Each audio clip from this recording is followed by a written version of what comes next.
Rejab, dia berasingan. Di 4 bulan ni disebut arba'atun hurum, 4 bulan haram. 4 bulan haram ni zaman Rasulullah ni, orang jahiliah pun dia stop tuan-tuan, bersengketa. Stop balah, stop bergaduh, bermusuhan, angkat senjata. Tak bergaduh, tak perang tuan-tuan. Sebab hormat ni bulan haram. Hormat bulan Rejab. Artinya tuan-tuan, siapa yang masuk bulan Rejab, dia masih lagi bergaduh, berbalah, bermusuhan, itu satu kecelakaan yang Allah Ta'ala beri kepada dia. Lepas tu hari tu tuan-tuan selesaikan. Nak selesaikan macam mana? Maafkan.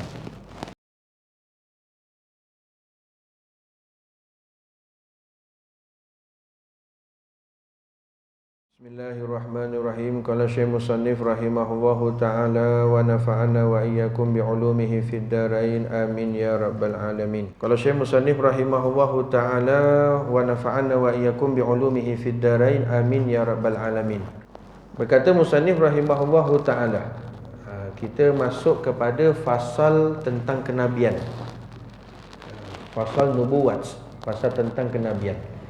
Ini sifat yang wajib bagi Allah Ta'ala kita dah selesai. Wal jaizu alaihim awsaful basyariyatul lati la naqsa fiha wa la tanfira kal amrad wan naum wal akli wasyarab wan nikah. Harus bagi mereka yakni para rasul bersifat dengan sifat-sifat manusiawi yang tidak mengurangkan yakni sifat kerasulan mereka, juga tidak menyebabkan orang lari daripada mereka, seperti sakit, tidur, makan, minum dan berkahwin. Ini sifat yang harus bagi para rasul. Sifat yang harus bagi para rasul yang perlu juga untuk kita mengetahui.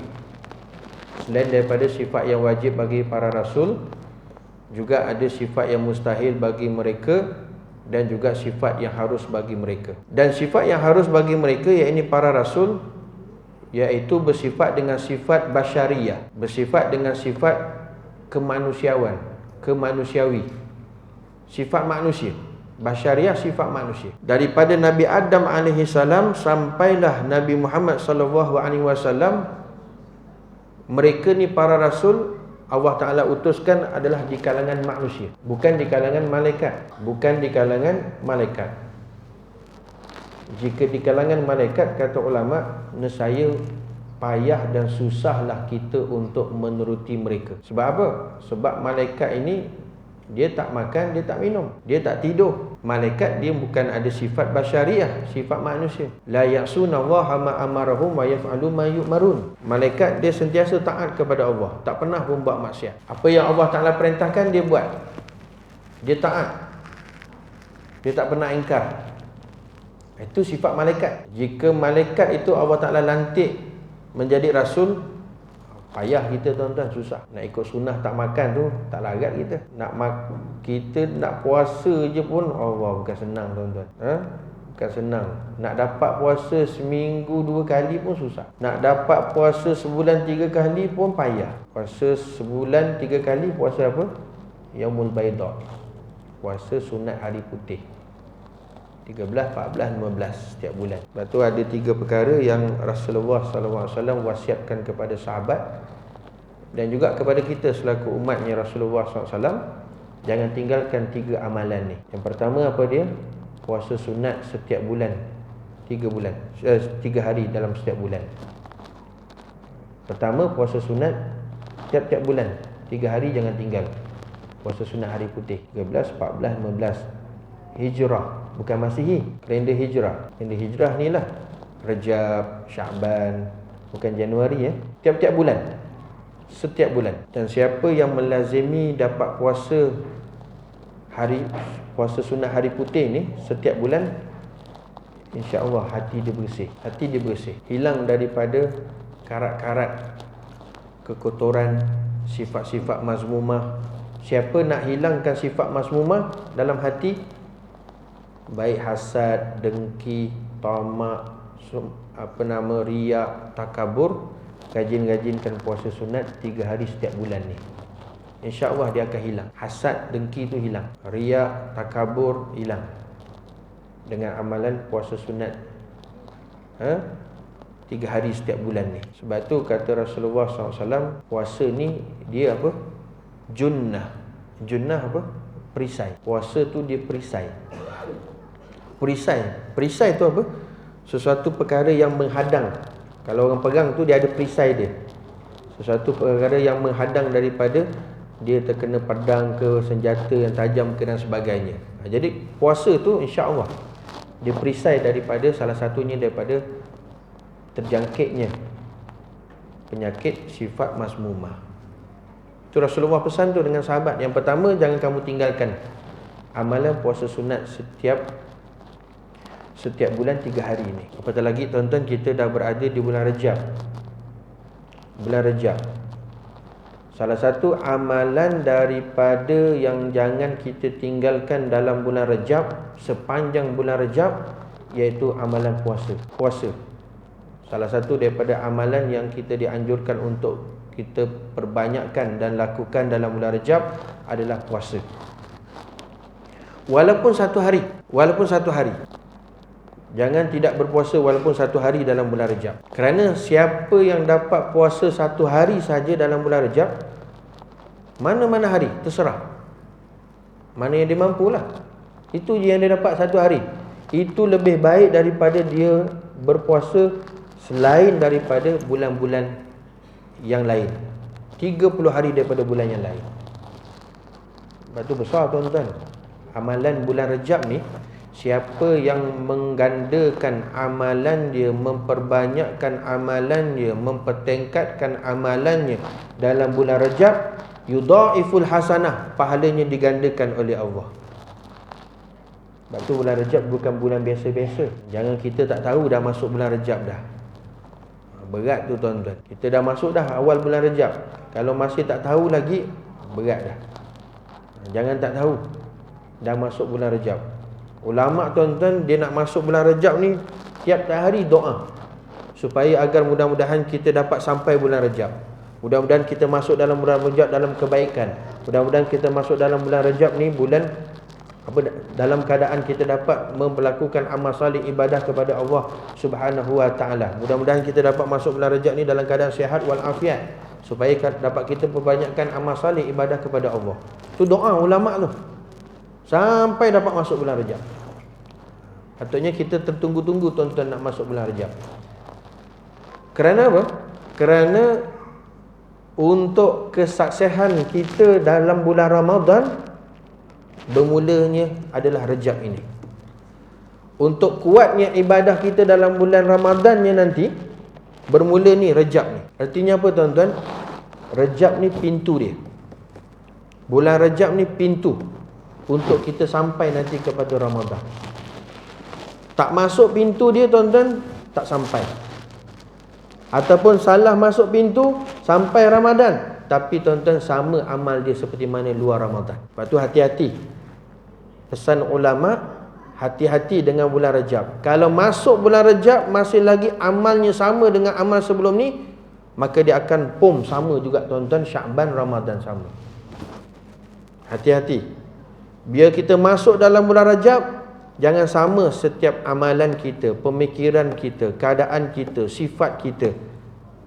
Tidak boleh sama seperti mana bulan yang lalu, bulan yang lepas-lepas. Kena beza tuan-tuan, dari segi pemikiran kita, rohani kita, amal kita, iman kita, kena beza. Siapa yang masuk dalam bulan Rejab ni dalam keadaan baik, dalam keadaan elok, dalam keadaan banyak buat amal soleh, ibadah, maka insya-Allah dia akan sampai nanti ke muncaknya wa balikna Ramadan, iaitu Ramadannya nanti. Jadi pintu nak sampai Ramadan ni Rejab. Pintu nak sampai Ramadan ni Rejab. Siapa masuk dalam bulan Rejab masih lagi malas dalam beribadah, nanti dia malas lah nanti tuan-tuan. Syakban, Ramadan pun sama. Siapa yang dalam masuk Rejab ini dalam keadaan masih lagi berterusan melakukan dosa-dosa, maksiat, maka itu satu kecelakaan yang Allah Ta'ala beri kepada dia. Tanda seseorang itu Allah Ta'ala nak bagi kebaikan tuan-tuan, masuk Rejab dia berubah. Bukan masuk Ramadan. Belum Ramadan lagi. Ramadan baru nak panaskan tuan-tuan, memang pancit dah. Ni Rejab ni. Sebab tu disebut Rejab itu adalah bulan kita menanam. Maknanya melakukan amal soleh sebanyak-banyaknya. Salah satunya apa? Puasa tadi. Salah satunya puasa. Kita tanam. Bulan Syaban nanti dah tanam. Syaban nanti kita siram. Bila dah siram nanti tuan-tuan dah subur, bulan Ramadan nanti kita tuai. Tapi kalau bulan Rejab dia tak tanam, bulan Syaban nak siram apa? Kemudian bulan Ramadan nak tuai apa? Tak ada apa. Maka sebab itu bermula Rejab ni. Maknanya penanda arasnya kita ni tuan-tuan, Syaban, Ramadan, Rejab ni. Penanda aras dia. Sebab itu kita minta pada Allah Ta'ala, mudah-mudahan Allah kita masukkan kita dalam bulan Rejab dalam keadaan baik, dalam keadaan salih, dalam keadaan yang mana kita dapat tingkatkan amal ibadah kita kepada Allah Subhanahu Wa Ta'ala. Tidak sama tuan-tuan. Allahumma salli ala sayyidina. Sebab itu ruginya tuan-tuan seseorang itu bila masuk dalam bulan Rajab, yang pertama dia masih lagi berbalah ataupun bergaduh. Dia masuk bulan Rajab masih lagi dia bermusuhan antara satu sama lain. Itu satu kecelakaan, kebinasaan yang Allah Ta'ala berikan kepada dia. Bila masuk bulan Rajab masih lagi bermusuhan, bergaduh, berkelahi. Sedangkan bulan Rajab tuan-tuan salah satu daripada Asyharul Hurum, bulan yang haram. Ada 4 bulan haram, Arba'atun Hurum. 3 berganding, 1 tidak. Zulkaidah, Zulhijjah, Muharram, Rajab. Zulkaidah, Zulhijjah, Muharram ni straight. Rajab dia berasingan. Di 4 bulan ni disebut Arba'atun Hurum, 4 bulan haram. 4 bulan haram ni zaman Rasulullah ni, orang jahiliah pun dia stop tuan-tuan bersengketa. Stop balah, stop bergaduh, bermusuhan, angkat senjata. Tak bergaduh, tak perang tuan-tuan. Sebab hormat ni bulan haram. Hormat bulan Rajab. Artinya tuan-tuan, siapa yang masuk bulan Rajab dia masih lagi bergaduh, berbalah, bermusuhan, itu satu kecelakaan yang Allah Ta'ala beri kepada dia. Lepas tu hari tu tuan-tuan selesaikan. Nak selesaikan macam mana? Maafkan. Budak-budak sekarang berkata apa? Kosong-kosong lah. Jangan kita masuk bulan Rajab masih lagi berkelahi, masih lagi bergaduh, masih lagi bermusuhan, masih lagi ada kecil hati, masih lagi ada tidak bersefahaman antara satu sama lain. Selesaikan tuan-tuan. Tapi ni masih awal lagi ni, selesaikan dah. Malam ni sebelum tidur, ya Allah, aku maafkan semua orang. Aku maafkan semua orang. Jangan tuan-tuan berlarutan kita masuk bulan Rajab masih lagi ada bergaduh. Baru nak masuk datang kuliah je, alamak, dia ada lah, aku duduk belakang lah. Jangan tuan-tuan, nyaya. Selesaikan, maafkan. Maafkan tuan-tuan. Itu penting. Sebab rugi tuan-tuan, kita masuk bulan Rajab masih ada sifat tu. Yang kedua kata ulama, ruginya, celakanya, binasanya seseorang itu dia masuk bulan Rajab masih lagi dia memutuskan silaturahim. Apa makna silaturahim? Dia tidak mesra ataupun bergaduh dengan adik-beradik, saudara mara, sepupu sepapat, kaum kerabat, dengan makcik pun bergaduh, dengan bapa saudara pun bergaduh. Itu silaturahim. Siapa yang masuk bulan Rajab masih lagi tuan-tuan memutuskan silaturahim, ini satu kerugian yang besar, kecelakaan yang besar, kebinasaan besar. Tuan-tuan jumpa adik-beradik, jumpa mak saudara, jumpa bapa saudara yang ada masalah, selesaikan, minta maaf, selesaikan. Mana boleh ustaz dia ambil tanah saya.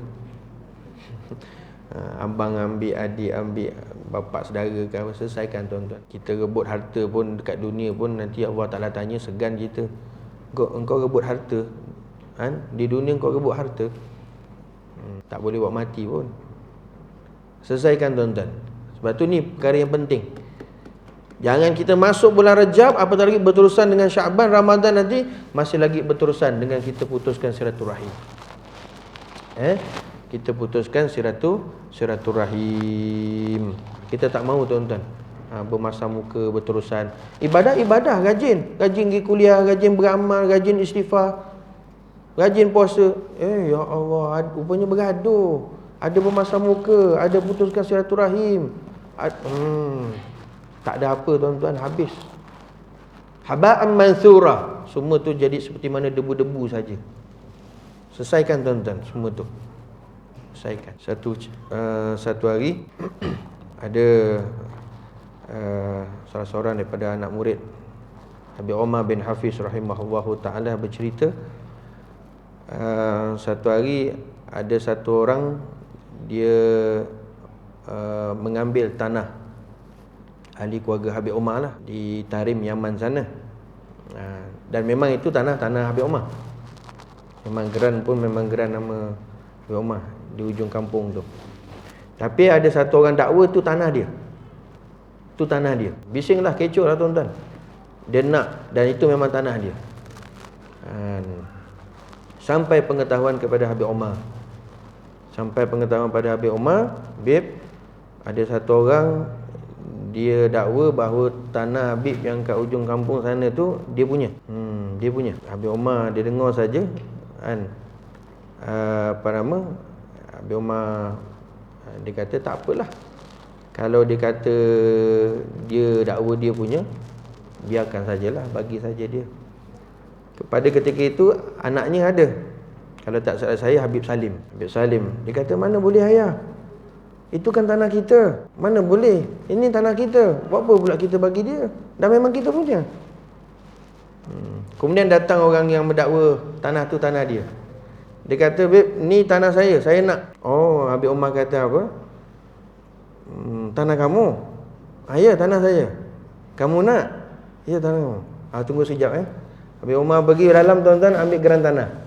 Ada kat dalam rumah Habib Omar. Tuan-tuan, bila ada kat dalam rumah Habib Omar, tanah tu siapa punya? Habib Omar lah. Geran pun atas nama Habib Omar.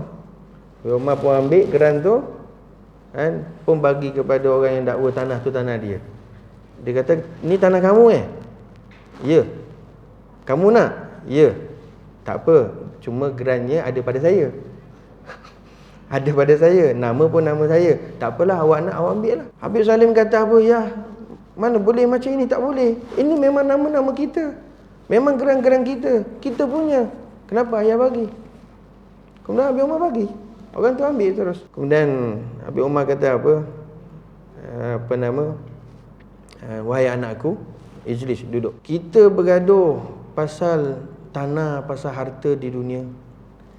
Nanti kita mati bila Allah Ta'ala tanya, Umar, engkau bergaduh pasal tanah, engkau bergaduh pasal harta, yang benda tu sementara tak ada apa-apa pun nilai. Apa ayah nak jawab depan Allah Subhanahu Wa Ta'ala nanti? Kita bergaduh pasal tanah apa semua, tak, pasal harta di dunia, sampaikan berbalah, bergaduh, bermasam muka. Apa ayah nak jawab nanti di hadapan Allah Subhanahu Wa Ta'ala? Malu ayah. Tak apalah, bagilah pada dia. Masya Allah, tabarakallah. Tuan-tuan nampak poin dekat situ apa tuan-tuan? Kita tak mau berbala, bermasam muka apa semua.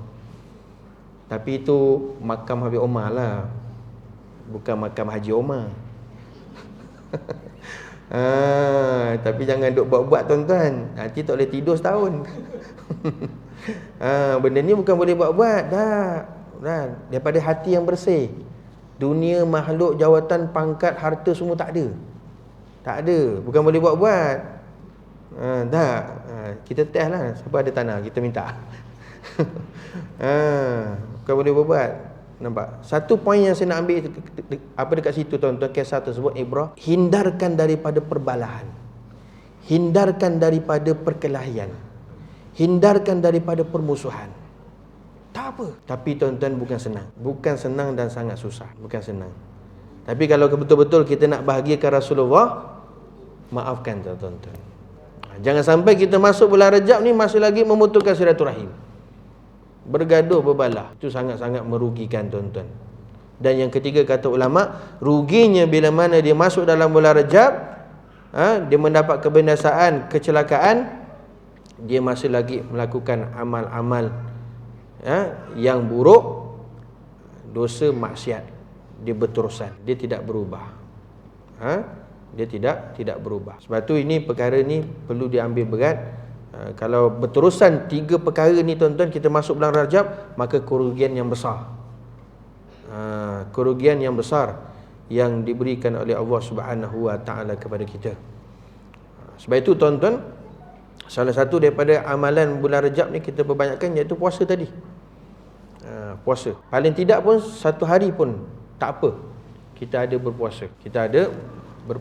Kalau boleh tuan-tuan, dapatkan untuk kita puasa dalam sebulan Rejab ni 3 hari. Iaitu bermula Khamis, Jumaat dan Sabtu. Khamis, Jumaat, Sabtu. Mana-mana hari, mana-mana minggu dalam bulan Rejab. Contoh minggu ni minggu pertama Rejab, esok Khamis. Khamis esok puasa, Jumaat, Sabtu. Alhamdulillah.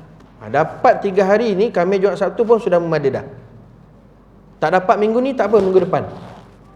Khamis, Jumaat, Sabtu. Tak dapat minggu depan, minggu satu lagi. Khamis, Jumaat, Sabtu. Jangan sampai lepas daripada Rejab. Lepas daripada Rejab tak dapat juga tuan-tuan. Innalillah. Khamis, Jumaat, Sabtu. Kalau dapatlah. Siapa yang dapat berpuasa 3 hari dalam bulan Rejab, Khamis, Jumaat, Sabtu, maka pahalanya diberikan seolah-olah dia beribadat selama 700 tahun. Besar tuan-tuan. Disebut dalam kitab Fadaitul kelebihan daripada bulan Rejab. Bulan Rejab. Tak dapat 3 hari tu, carilah tuan-tuan Senin Khamis pun tak apalah. Senin Khamis. Tuan-tuan muslimin hadirin yang dirahmati Allah. Jadi sebab tu ini amalan puasa jangan kita tinggalkan. Ada yang nak puasa straight 30 hari, silakan. Tak jadi masalah. Puasa saja tuan-tuan. Jangan hiraukan. Syaitan kepala hitam kata bid'ah. Mahabi pun tak puasa 30 hari, dia kata rajin benar pun puasa. Ya Allah, ni syaitan ni. Syaitan apa? Dia tak suka orang buat beramal. Tak. Kita nak puasa 30 hari, apa masalahnya? Dia kata dah lebih daripada Nabi pula. Tak, Nabi tak buat pun. Tapi amalan puasa sunat, memang kita diperbanyakkan. Tak jadi masalah lah tuan-tuan. Jadi usahakan jangan tinggalkan amalan puasa dalam bulan Rejab ni, walaupun dalam satu hari.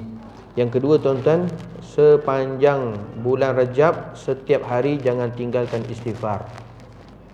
Jangan tinggalkan istighfar. Kalau nak baca istighfar Rejab yang panjang pun ada, dipanggil istighfar kabir, silakan, ada masa baca.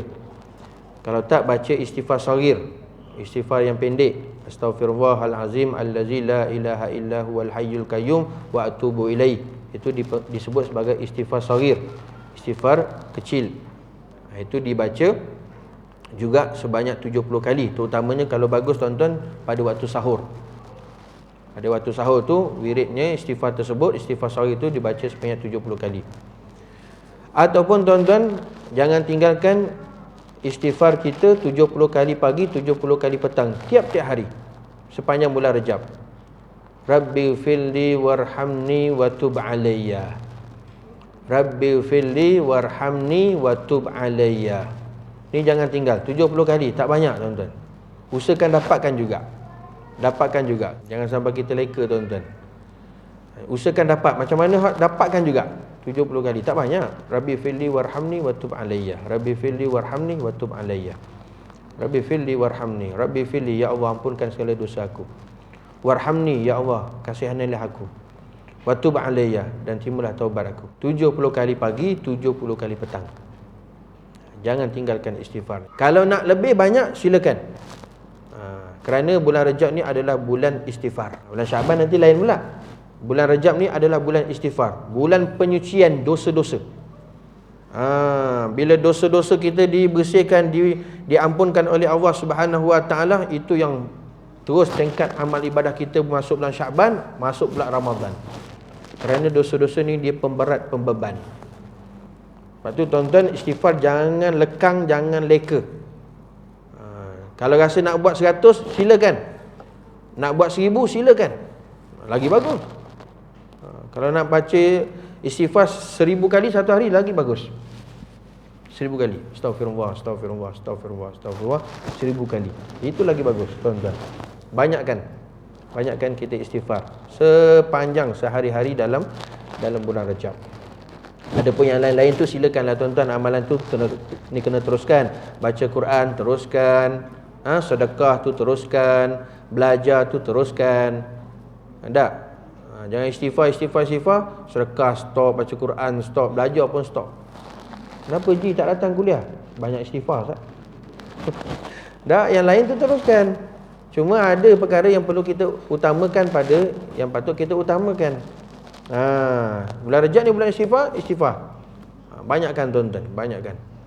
Nanti insya-Allah Allah Taala akan bagi mudah ringan untuk kita dapat banyakkan amal soleh ibadah kepada Allah SWT, terutamanya amalan-amalan yang sunat. Dia akan mudah, akan ringan dengan asbab daripada kita istighfarnya tadi. Kita istighfarnya tadi. Dan yang ketiga tuan-tuan, jangan lupa amalan dalam bulan Rajab, Qiyamul Lail 2 malam ni. Yang pertama pada malam Rajab itu, malam pertama Rajab dah lepas dah. Yang kedua tuan-tuan, malam 27 Rajab. Yang pertama dah terlepas dah tu. Tak apalah nak macam mana. Yang malam yang kedua nanti, malam 27 Rajab, jangan tinggalkan Qiyamul Lail. Qiyamul Lail. Kalau boleh penuh tuan-tuan. Penuh maknanya apa? Tak tidur. Tak tidur. Qiyamul Lail ni tuan-tuan, yang pertama banyakkan sembahyang sunat. Kadang-kadang dia tak tahu nak buat apa lah. Yang pertama tuan-tuan, banyakkan sembahyang sunat. Apa-apalah sembahyang sunat, banyakkan tuan-tuan. Yang kedua, boleh untuk kita baca Quran. Banyakkan baca Quran. Yang ketiga, zikrullah. Yang keempat, doa. Ini amalan tuan-tuan. Nak buat 4-4 sekali silakan. Ataupun nak banyakkan satu yang amalan daripada 4 ni pun silakan. Tak ada masalah. Sepanjang malam dia doa je tuan-tuan, silakan. Boleh. Ataupun dia zikir saja, silakan, boleh. Ataupun dia nak buat 4-4, silakan, boleh. Qiyamul Lail. Paling afdal tuan-tuan sepanjang malam. Sepanjang malam. Itu kata guru saya, umur kita berapa tuan-tuan? Kata Rasulullah, umur umat aku lebih kurang 60 wa 70, 60-70 tahun. Takkanlah umur sampai 70 tahun, 80 tahun tak ada satu malam pun kita Qiyamul Lail penuh tanpa kita tidur. Kena ada walaupun seumur hidup sekali saja. 80 tahun satu malam saja. Takkanlah tak ada. Dapatkan juga kata ulama. Dapatkan juga. Sebab ada 5 malam yang mana bila satu orang doa mustajab. Mustajab. Salah satunya malam tu lah. Malam pertama Rejab hari tu. Malam pertama Rejab. Kalau yang tiap minggu ni malam Jumaat. Esok kami malam Jumaat. Tu malam mustajab. Salah satu daripada 5 malam mustajab doa. Maka paling tidak pun kalau ada seumur hidup, ada sekali kita pernah berjaga malam Qiyamul Lail tanpa tidur. Kena sahut tu tuan-tuan. Cari mana-mana malam tu. Tak, bola boleh kekang mata, takkanlah ni. Tak boleh kan. Piala dunia berapa tahun sekali? Boleh? 5 tahun sekali. Wah, tak pernah tidur satu malam.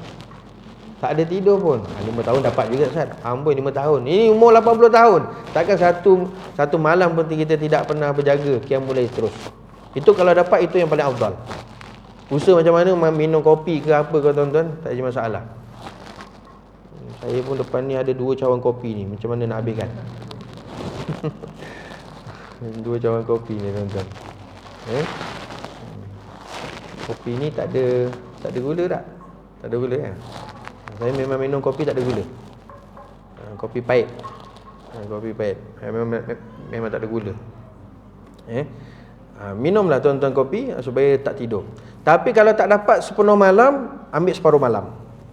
Tidur sekejap pukul 10, bangunlah pukul 1, pukul 2. Lepas tu straight terus. Tak dapat separuh malam, suku malam. Ambil yang last sekali waktu sahur. Itu yang paling afdal, mustajab doa. Kerana apa? Dalam waktu sahur itulah waktu yang paling mustajab doa tuan-tuan. Dan waktu itulah yang paling nyenyak sekali tidur. Waktu sahur. Sebab tu amalan istighfar sahur tadi, kata ulama dianjurkan untuk kita baca pada waktu sahur. Hukum waktu sahur tu memang waktu yang paling nyenyak tidur tuan-tuan. Sedap tidur waktu sahur lah tu. Hanya hamba-hamba Allah Ta'ala yang terpilih saja tuan-tuan boleh dapat untuk melakukan ibadah pada waktu sahur tersebut. Itu pun sudah memada dah tuan-tuan. Dapat suku malam tu pun Allahu Akbar, alhamdulillah. Okey dah tu. Tak dapat juga suku malam tuan-tuan, jangan tinggalkan nanti malam 27 Rejab sembahyang isyak berjamaah dengan subuh berjamaah. Jangan tinggal. Itu alal akal, minimal lah, paling last. Itu pun termasuk orang yang menghidupkan malam 27 Rejab. Apa dia? Jaga sembahyang isyak berjamaah dan esoknya subuh pun berjemaah. Kerana disebut dalam hadis, kata Rasulullah, siapa yang sembahyang isyak berjamaah, man shallal isyak fil jamaah faka'annama qama nisful lail. Siapa dapat sembahyang isyak berjamaah, maka pahalanya seolah-olah dia qiyamul lail separuh malam. Sebab tu sembahyang isyak ni tak ramai orang dapat jaga, tuan-tuan. Dan sembahyang isyak juga termasuk antara sembahyang fardu yang pahalanya besar, sembahyang isyak. Siapa yang dapat sembahyang isyak berjamaah, dicatatkan pahala seolah-olah qiyamul lail separuh malam. Nak dapat separuh malam pun tadi bukan senang, susah. Kemudian subuhnya nanti jaga sembahyang pun dengan berjamaah. Kata Rasulullah SAW, man shalla subha fil jamaah faka'annama qama lalata kullu. Siapa yang dapat sembahyang subuh berjamaah, maka dicatatkan pahala seolah-olah qiyamul lail sepanjang malam. Sepanjang malam. Itu alal akal paling kurang. Jangan tinggalkan sembahyang isyak berjamaah dan subuh berjamaah. Tapi janganlah pula pilih yang last sekali itu pula. Usahakan dulu yang tadi, yang pertama sekali. Full penuh qiyamul lail. Tak apalah Ustaz, dapat yang ujung ni pun okey juga. Kita bila bab agama, tuan-tuan, ambil yang bawah sekali. Terbalik. Kata Rasulullah SAW, urusan agama kita kena tengok orang yang paling atas, orang yang paling kuat beramal ibadah. Baru iman kita meningkat, amal kita bertambah, rohani kita ada peningkatan. Dari segi agama kena tengok orang yang di atas. Macam mana sahabat, tabi'in, para salafus salih, ulama-ulama, macam mana mereka belajar, mereka menuntut ilmu, mereka ibadah. Kena tengok. Supaya apa? Agama kita meningkat, iman kita bertambah. Itu yang Rasulullah sebut. Ada pun urusan dunia kena tengok orang yang di bawah. Urusan dunia kena tengok orang yang di bawah. Tak apalah, aku pakai kereta kancil pun kancil juga.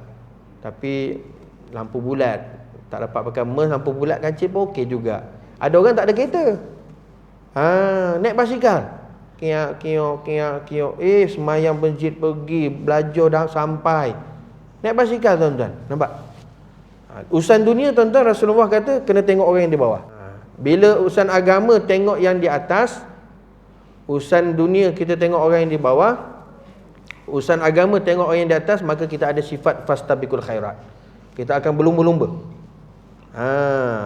Bila tengok dunia urusan di bawah kita, kita akan dapat sifat apa? Syukur. Cukup. Cukup. Tapi kita hari ni dah pusingkan, kita dah terbalikkan. Urusan akhirat, agama tengok orang yang di bawah. Urusan dunia tengok orang yang di atas. Kita dah pusingkan, kita dah terbalikkan dah. Urusan dunia tengok orang yang di atas. Mana boleh jadi ni. Tak, berhenti kat traffic light, sebelah kereta MERS, dia kereta kancil. Tak boleh jadi ni. Bila dia tengok dunia pada orang yang di atas, dia tidak ada sifat syukur, dia tidak ada sifat qanaah, dia tidak ada sifat cukup. Dia akan dah kejar yang tak akan selesai, tuan-tuan. Dunia ni kejar tak akan selesai. Seperti mana kita kejar bayang-bayang tak akan dapat. Akhirat tengok orang yang di bawah, maka iman dia tak meningkat, amal dia tidak bertambah. Okeylah Ustaz, dapat seminggu sekali belajar, alhamdulillah lah. Dah itu je. Orang tiap-tiap malam boleh? Orang tiap-tiap malam boleh? Tak apalah, okeylah tu Ustaz, alhamdulillah, syukurlah seminggu sekali. Tak adalah. Kita dah pusingkan dah, tuan-tuan. Formula tu kita dah terbalikkan. Tak, Rasulullah kata urusan agama akhirat kena tengok orang yang di atas. Macam mana haji ni boleh tiap-tiap malam pergi belajar? Tak puas hati betul lah. Macam mana dia boleh dapat? Aku pun nak juga. Macam mana dia boleh tiap-tiap hari boleh sedekah? Tak boleh ni, tak boleh jadi ni. Aku pun nak sedekah juga. Nampak, tuan-tuan? Dia akan berlumba-lumba. Dia akan berlumba-lumba. Akan meningkat agama dia, amal dia. Nampak, tuan-tuan? Kalau tak, maka takkan terjadi seperti mana yang disebutkan oleh Rasulullah sallallahu alaihi wasallam. Jadi tuan-tuan, sebab tu kalau dapat qiyamul lail sepenuhnya, kalau tak paling tidak pun jagalah sembahyang isyak berjamaah dan subuh dengan berjamaah. Tuan-tuan muslimin hadirin yang dirahmati Allah Subhanahu wa taala. Dan yang paling penting, tuan-tuan, ada amalan murah rezeki sepanjang tahun ni jika dapat buat nanti pada Jumaat yang terakhir dalam bulan Rejab. Ni orang lelaki ni jangan tinggalkan amalan ni. Sebab dia pergi sembahyang Jumaat. Orang lelaki ni ahli Jumaat. Orang perempuan dia bukan ahli Jumaat. Tak? Ada orang perempuan sembahyang Jumaat ke? Tak ada kan kat sini? Sebab orang perempuan ni dia bukan ahli Jumaat. Orang lelaki dia ahli Jumaat. Maka amalan ni tuan-tuan, kata ulama, siapa yang dapat amalkan pada Jumaat yang terakhir pada bulan Rajab, maka dimurahkan rezeki sepanjang tahun ni. Hari Jumaat nanti kena tengok Jumaat yang terakhir. Jumaat yang terakhir, masa imam berada di atas mimbar, khatib berada di atas mimbar, maka tuan-tuan wiridkan bacaan ini, Ahmadu Rasulullah Muhammadun Rasulullah, Ahmadu Rasulullah Muhammadun Rasulullah, Ahmadu Rasulullah Muhammadun Rasulullah. Ada disebut dalam kitab. Siapa yang ada kitab Amalan Bulan Rajab tu, tuan-tuan boleh tengok zikir tersebut. Disebutkan dalam kitab Tuhfah Al-Awtan wal Ikhwan, Syekh Ahmad bin Muhammad Said bin Jamaluddin Al-Linggi. Linggi mana tuan-tuan? Linggi Negeri Sembilan. Ulama besar ni, wali min awliyaillah. Berkata Syekh Ali Al-Juhri, siapa yang membaca pada Jumaat yang terakhir dalam bulan Rajab akan bacaan ini, Ahmadu Rasulullah Muhammadun Rasulullah, sebanyak 35 kali, maka tidak akan terputus rezekinya dari dalam tangannya pada tahun itu. Boleh rujuk dalam kitab Tuhfah Al-Awtan wal Ikhwan. Jadi tuan-tuan, jangan tinggalkan amalan ni, khususnya orang lelaki. Jumaat yang terakhir, baca bacaan ni sebanyak 35 kali, ketika mana khatib berada di atas mimbar. Tak banyak pun, 35 kali. Jangan baca kuat-kuat, pelan-pelan, ataupun dalam hati pun boleh. Jangan baca kuat-kuat, Ahmadu Rasulullah Muhammadur Rasulullah. Kejut orang tidur tuan-tuan. Orang tidur tu tidur. Mak Haji tak tahu cerita orang lelaki ni sembahyang Jumaat macam mana. Tidur Mak Haji. Terkejut dia. Jangan baca kuat-kuat sangat. Baca pelan-pelan je, 35 kali, ataupun dalam hati lah.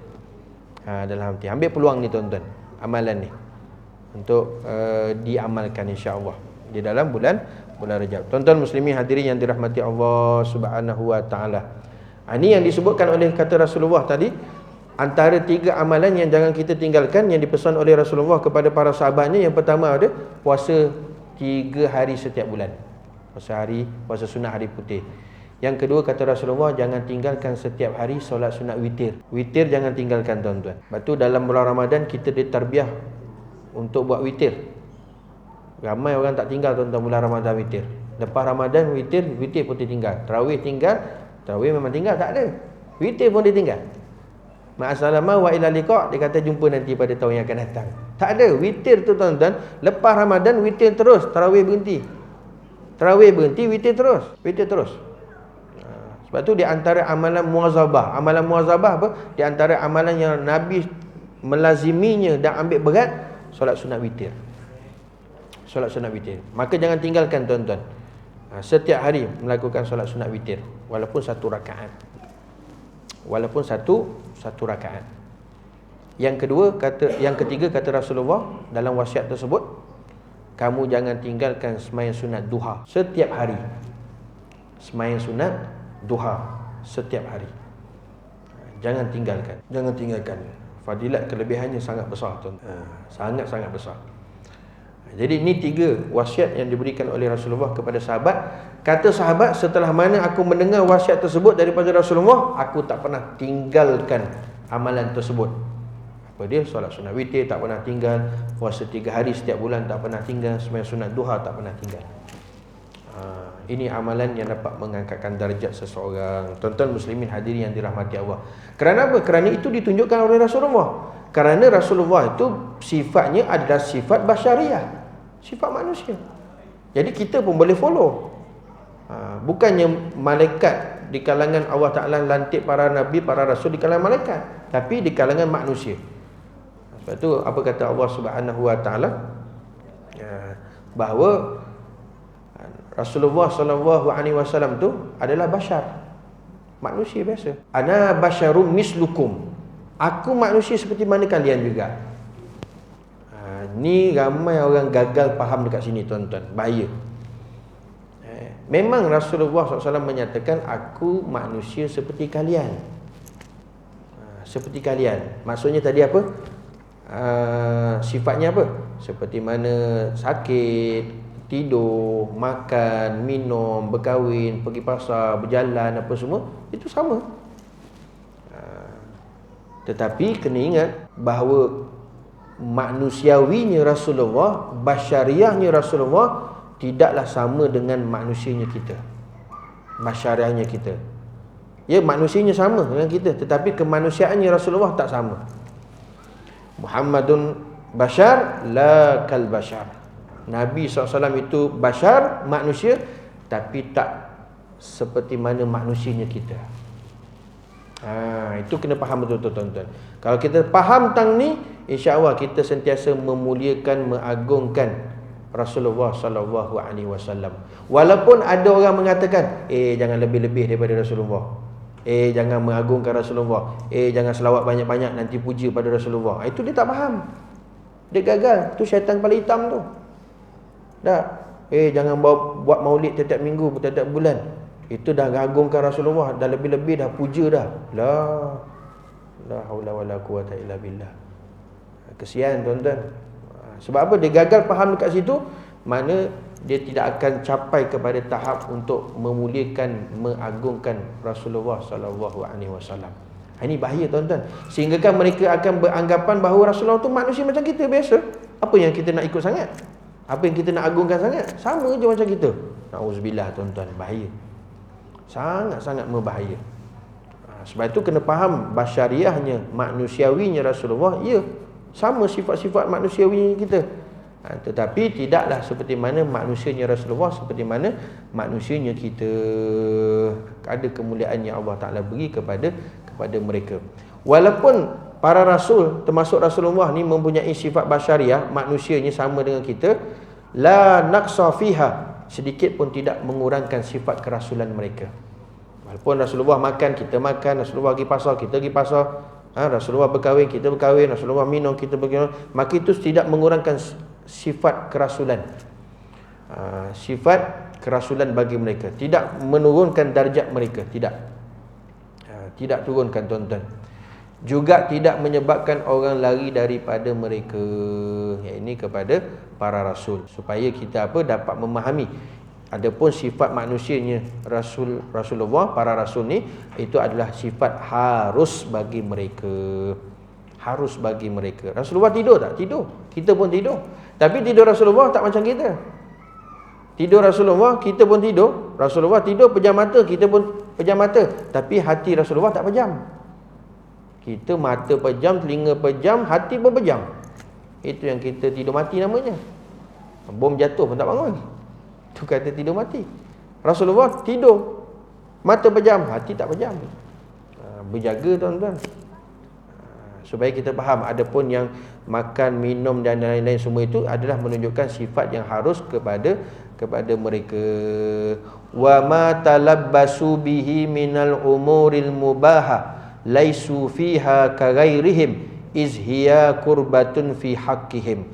Apa yang mereka lakukan daripada perkara-perkara yang diharuskan itu bukanlah mereka seperti selain mereka, kerana ia adalah sebuah ibadah bagi hak mereka. Bagi hak mereka. Sebab tu tuan-tuan, ada orang salah faham tentang hadis yang mana kata Rasulullah, atubu ilallah, aku bertaubat kepada Allah satu hari mi'ata marrah, 100 kali. Rasulullah buat dosa ke? Tak. Murad maksud bahawa Rasulullah tu bertaubat kepada Allah bukan daripada dosa-dosa yang dia buat. Kerana Rasulullah, para rasul tu maksum, terpelihara daripada dosa. Tapi itu daripada kesalahan. Kesalahan dengan dosa tak sama. Tak sama tuan-tuan. Tak. Begitu juga dengan Nabi Adam AS. Bukan dia buat melakukan dosa, yang dia bertaubat kepada Allah Ta'ala. Maksud taubat itu bukan daripada dosa, tetapi daripada kesalahan. Daripada kesalahan. Sebab itu perkara-perkara yang sedemikian itu harus. Kesalahan itu tak ada masalah. Bukan menyebabkan mereka itu seperti selain daripada mereka. Tak. Sama seperti mana manusia yang lain. Jadi perkara itu maka tidak menjadi satu Kesalahan bagi mereka mempunyai sifat basyariah seperti mana kita, kerana ia adalah sebuah ibadah bagi hak mereka. Contoh Rasulullah qiyamul lail sampai bengkak-bengkak kaki. Tak, kita pun boleh follow tak seperti mana? Boleh, tak ada masalah. Sebab Rasulullah tu manusia biasa seperti mana kita, biasa, cuma dari segi yang lainnya ada keistimewaannya, tidak sama seperti mana kita. Itu darjat mereka, ada para rasul yang dipilih oleh Allah Subhanahu wa taala. Wa yajibul imanu bi jami'il anbiya. Wallahu a'lam. Sampai situ dulu. Mudah-mudahan kita dapat amal dan sampaikan serta bermanfaat. Mudah-mudahan Allah Taala kuatkan iman kita, tambahkan amal saleh ibadah kita kepada Allah Subhanahu wa taala, apatah lagi khususnya dalam bulan Rajab ini, dan mudah-mudahan bertambah kasih kita kepada Allah, bertambah kasih kita kepada Rasulullah sallallahu alaihi wasallam. Mudah-mudahan juga kita dapat mengikuti segala perintah Allah Subhanahu wa taala dan meninggalkan segala larangannya, dan menghidupkan sunnah Rasulullah SAW dalam kehidupan kita. Mudah-mudahan menjadi asbab kita mati husnul khatimah, akhirat kita dimasukkan ke dalam syurga oleh Allah Subhanahu wa taala. Allahumma amin, amin ya rabbal alamin. Mudah-mudahan panjang umur. Kita jumpa nanti pada pertemuan yang akan datang. Dan saya terlupa satu lagi tuan-tuan, doa Allahumma barik lana fi Rajab tu jangan tinggal tuan-tuan tiap-tiap hari. Kalau boleh setiap kali solat fardu 5 waktu, maka dibaca doa tersebut. Kerana Rasulullah SAW bila datangnya bulan Rajab, masuknya bulan Rajab, Rasulullah akan membaca doa tersebut. Rasulullah tak tinggalkan tuan-tuan. Mudah-mudahan kita masuk dalam bulan Rajab, dalam bulan yang kita diberkati oleh Allah Ta'ala. Tanda kita dapat barakah masuk dalam bulan Rajab adalah amal ibadah kita meningkat. Itu tandanya barakah. Apa makna barakah? Yazidu bil khair, bertambahnya kebaikan. Lepas tu kita minta Allahumma barik lana fi Rajab. Ya Allah, berkatkanlah kami dalam bulan Rajab. Kalau imam baca, kita doa amin sajalah. Tapi hati-hati, baru nak baca, takut tersalah doa tuan-tuan. Allahumma barik lana fima razaqtana wa qina azabannar. Itu doa makan. Jangan tersalah pula. Allahumma barik lana fi Rajab wa Sya'ban. Dan juga kita minta juga supaya berkat masuk dalam bulan Sya'ban nanti. Ending yang paling penting tuan-tuan, climaxnya adalah wa balikna Ramadan. Kita nak nanti sampai dalam bulan Ramadan nanti, insya-Allah. Wallahu ta'ala wal afwa minkum. Hadza wa billahi taufiq wal hidayah. Wassalamualaikum warahmatullahi wabarakatuh.